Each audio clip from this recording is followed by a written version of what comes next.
Бай айтып жүрөбүз го. Ла илаха иллаллахул маликул хаққул мубин деген 100 жол айтса, Алла субханаху ва таала бу дүниедегі жакырчылыктын коркунчунан амандык берет экен. Экинчи, кабырдын коркунчунан амандык берет экен. Үчүнчүсү, рызкысы тартылып келинет экен. Жана бейишти такылдатат экен булчу. Мынандай нерсе. Ла илаха иллаллаху маликул хаққул мубин 100 жол айтып коебуз. Заиф хадис, бирок фазаилда бул иштетилинет. Демек, алхамдулилла, жакырчылыктын проблемасы чечилет.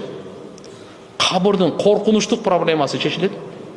Бу дүйнөдө адам көбүнчө кембагал болуп, муктаж болуп, карыз болуп, жакыр болуп калбайын деп коркот да. Мына калима, ушу зикирдин берекеси менен маселе чечилет.